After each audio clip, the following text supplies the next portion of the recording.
Herkese selam, hepiniz hoş geldiniz. Bugün benim için çok önemli bir gün gerçekten. İnanılmaz bir kutu açılışıyla beraberiz. Çok güzel bir tabletle beraberiz. Dünyanın en güçlü tableti diyebiliriz. Buna M4 çipli bu tablet arkadaşlar. Ve inanılmaz bir inceliği var. Yaklaşık 5.3 milimetre. Tabi incelikten daha çok gerçekten sahip olduğu çip açısından benim için şu an zirve nokta diyebileceğim bir video olabilir bu. Tabletimiz iPad Pro 11 inç M4 Wi-Fi modeli arkadaşlar. 256 GB depolama birimine sahip. Ekranı çok iyi arkadaşlar. Ekranı XDR OLED olarak geçiyor ve gerçekten çok iyi bir ekranı var. Bu videoda neler göreceksiniz arkadaşlar? Fiyatını hemen sol üste bırakıyorum hızlıca. Dilerseniz tabletimizi hızlıca açalım, sonra özelliklerine geçeriz. Şöyle buradan açmaya çalışıyorum arkadaşlar.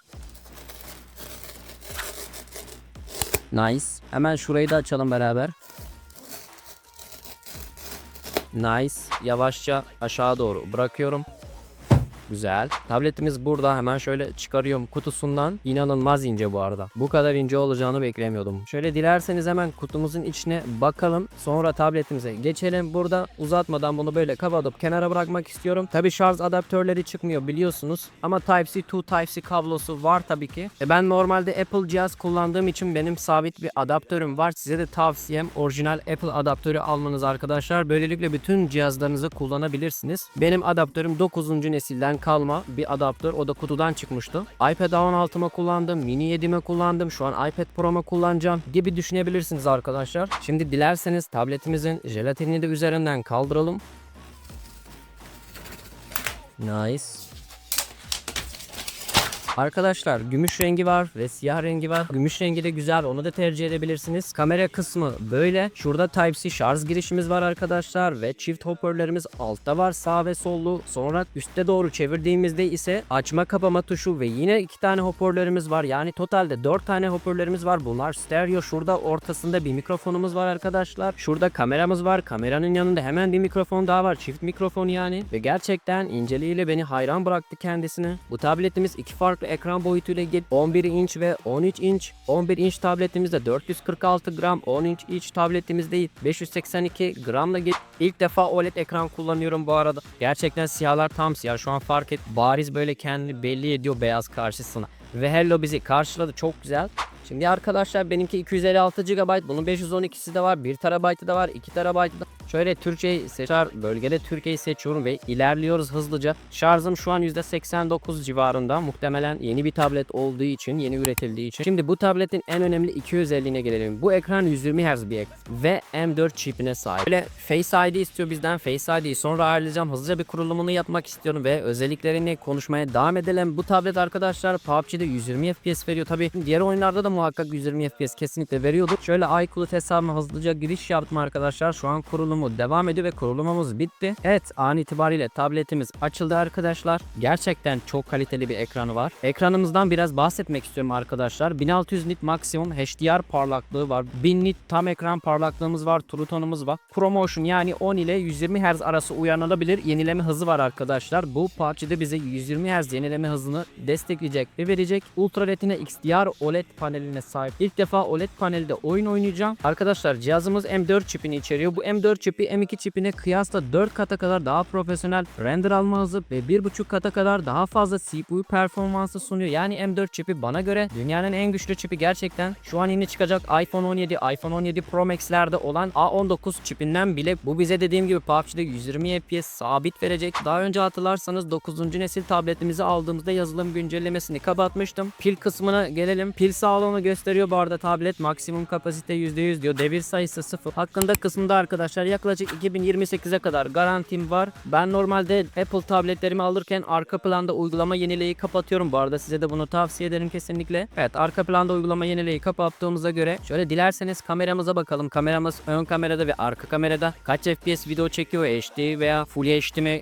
4K 60 FPS'te bir kayıt alabiliyoruz. En düşüğü de 720p 30 karede alabiliyoruz. Tabii ki 4K 60 FPS'i seçeceğim ben. Stereo bir ses kaydı da alabiliyor. İlk başta söylediğim gibi 2 tane mikrofonu var arkadaşlar. Bir üst kısımda bir de kameranın yanında bir mikrofonumuz var. Ağır çekimde ise 1080p 200 karede bir kayıt alabiliyoruz arkadaşlar. Şöyle arka kamerada 4K 60 FPS bir video kaydı alabiliyoruz. Ön kameraya geldiğimizde ise arkadaşlar en düşüğü 720p 30 karede bir kayıt ve en yükseği 1080p 60 FPS'te bir kayıt alabiliyoruz arkadaşlar. Yani günümüzde çoğu tablet ve telefonlar ön kamerada 60 FPS'i desteklemiyor. Bunda ön kamerada 60 FPS'i veren Samsung ve Apple'ı gerçekten beğeniyorum. Yani bu ön kameraya Samsung da çok önem veriyor. Apple da çok önem veriyor. Tablet olsa bile ön kamerası da iyi olacak, arka kamerası da iyi olacak. Evet arkadaşlar, incelememiz bu şekildeydi. Umarım güzel bir video ve faydalı bir video olmuştur. Yorumlarda bu cihaz hakkında merak ettiğiniz veya herhangi bir cihaz olur arkadaşlar, hiç çekinmeyin, sorabilirsiniz. Size elimden geldiğince yardımcı olacağım. Aşağıdan abone olmayı ve like atmayı unutmayın buraya kadar izlediyseniz. Kendinize dikkat edin. Bir sonraki videoda görüşmek dileğiyle. Hoşçakalın.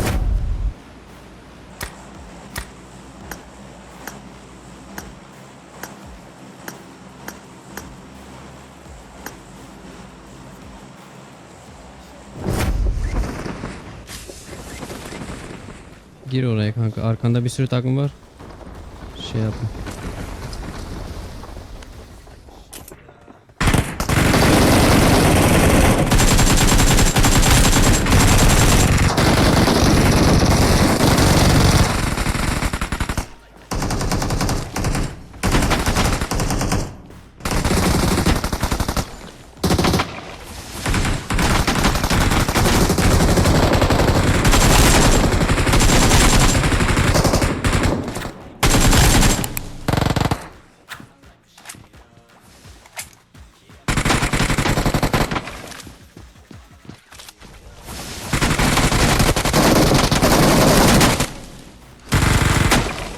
Bomba var.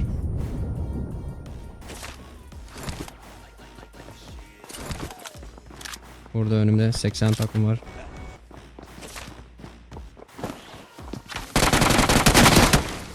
Oo, karmar deniyor. Bomba çekti.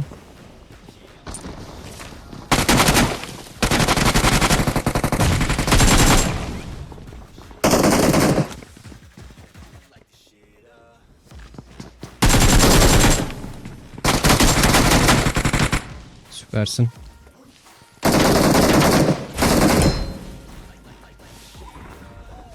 A few moments later.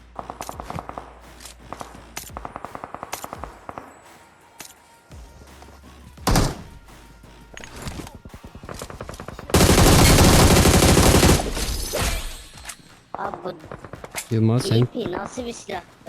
seni paket ettiler. Abi ölmüyor ki. Öyle. Burası kurtlar sof alan önünde adam var.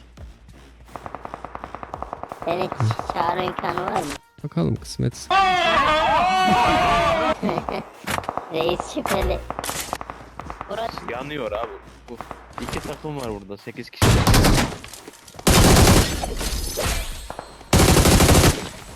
Abi bunlar falan boş. Evet.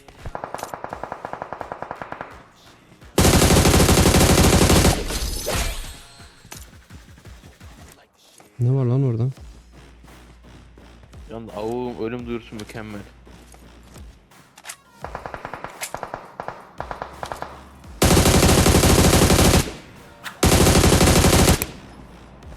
O adam ben vurdum şeyde.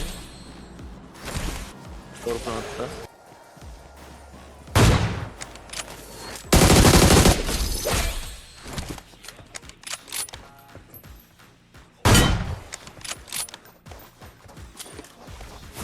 Lan o adam, beni vuran adamları bulmuş bu adam ya.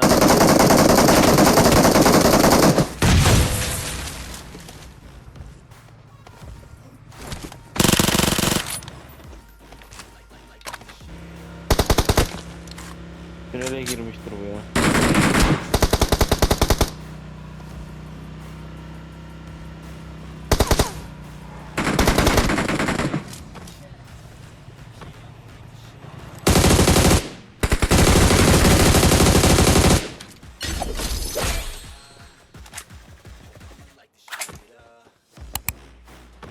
Bunu vurdun mu?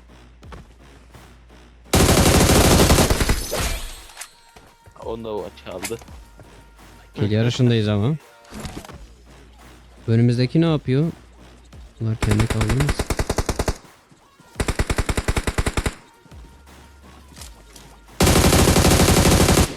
GG.